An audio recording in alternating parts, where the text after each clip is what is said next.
Sir ମୋର diabetes blood pressure plus cholesterol ଅଛି। ମୁଁ ଆଗରୁ ମେଡ଼ିସିନ ବି ଖାଉଥିଲି, କିନ୍ତୁ ଏଠି 10-11 ଦିନ ଆସିଲା ପରେ ମୋର ଆଣ୍ଠୁଗଣ୍ଠି ଯେଉଁ ଦର୍ଜ ରହୁଥିଲା, ସକାଳୁ ଚାଲିପାରୁନଥିଲି। ତାଦ୍ୱାରା ମୋତେ କିଛି ଅଳ୍ପ ପରିମାଣରେ ହେଇଛି, ଆଉ ଇଏ ବି ପ୍ରେସର ଟିକେ କମୁଛି। ମେଡ଼ିସିନ ଅବଶ୍ୟ ମୋତେ ସାର୍ କହିଲେ ମେଡ଼ିସିନ ଖାଉଥାଅ, କିନ୍ତୁ ଏଠି ଟ୍ରାକ୍ଟର ନେଲା ପରେ ମେଡ଼ିସିନଟା ବନ୍ଦ ହେବ। ଡାକ୍ତରଙ୍କୁ ପଚାରିକି ଏଠି ଇଏ କହୁଛୁ, କିନ୍ତୁ କହିଲେ ସାର୍ କହିଲେ ଯେ ତମେ ମେଡ଼ିସିନଟା ବନ୍ଦ କରନି ଏବେ, କାହିଁକିନା ଯେହେତୁ ତମର 10-15 ଦିନ ଇଏ ହେଇଛି, ତମେ ଏଇଟା ନିଅ ବି ସେଇଟା କର, ତାପରେ ମେଡ଼ିସିନଟା ବନ୍ଦ ହେଇଯିବ।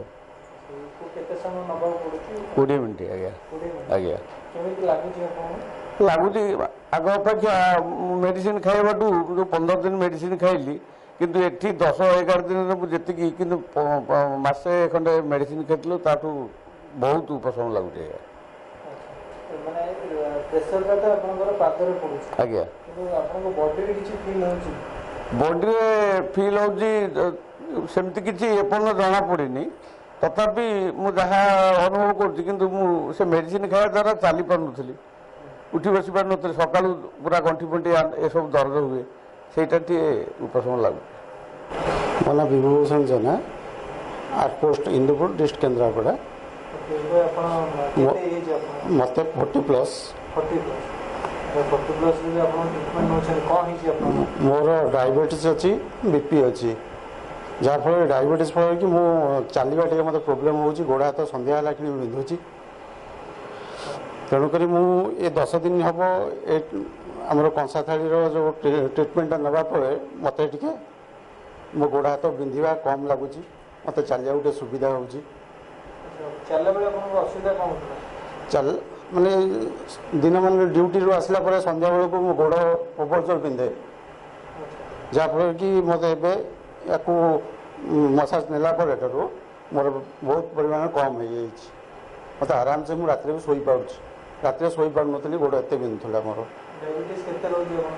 ମୋର ଏବେ ଅଛି ଡାଇବେଟିସ୍ 213 ଖାଲି ପେଟରେ, ଆଉ 310 ଅଛି ଖାଇସାରିଲା ପରେ।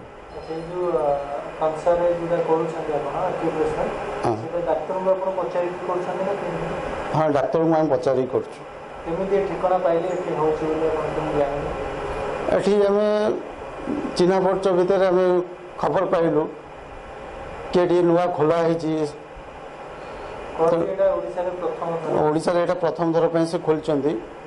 ନବୀନ ବାବୁ ଆମର। ଆଜ୍ଞା ନବୀନ କୁମାର ମହାନ୍ତି।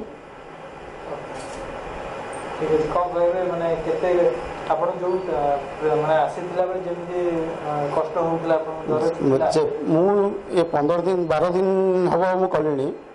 12 ଦିନ ଭିତରେ ମୋର ଲାଗୁଛି ମୋତେ 40% ମୋର କମିଯାଇଛି, ମୋତେ ଏଇ ଟାଇପ୍ର ଅନୁଭବ ହେଉଛି। କେତେ ଦିନ ହେବ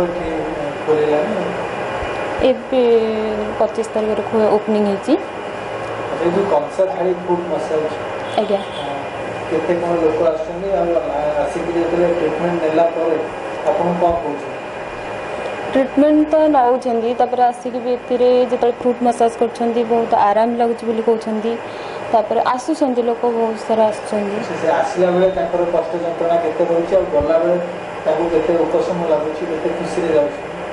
ବହୁତ ଖୁସିରେ ତ ଯାଉଛନ୍ତି, ଯେହେତୁ ଯିଏ ଚାଲିପାରୁନି, ଆଣ୍ଠୁ ପିଠି ଯନ୍ତ୍ରଣା, ଡାଇବେଟିସ୍ ଏସବୁ ଆରାମ ଲାଗୁଛି ତାଙ୍କୁ ଫ୍ରୁଟ୍ ମସାଜ କଲା ପରେ। ଆପଣ କେମିତି ହେଲ୍ପ କରନ୍ତି ସେମାନଙ୍କୁ? ହେଲ୍ପ କରେ ଏ ମେସିନ୍ ଚାଲିବା ଦ୍ୱାରା ତାଙ୍କ ଗୋଡ଼ କିଏ ସାଡ଼କେ ଥୋଇ ନ ପାରିଲେ ତାଙ୍କୁ ଥୋଇଦେବି, ଏ ରେଟ୍ର କରେ। ଆଚ୍ଛା, ଏଇ ଯେଉଁ ଚକ୍ର ଟାଇପ୍ର ବୁଲୁଛି ସେଇଟା, ସେଥିରେ କୌଣସି ପ୍ରକାର ତେଲ କିମ୍ବା ଘିଅ ଦିଆଯାଉଛି? ଆଜ୍ଞା ତେଲ ଦିଆଯାଉଛି, ଘିଅ ବି ଦିଆଯାଉଛି। ତେଲ ଆଉ ଘିଅ ଦିଆଯାଉଛି। ଆଜ୍ଞା।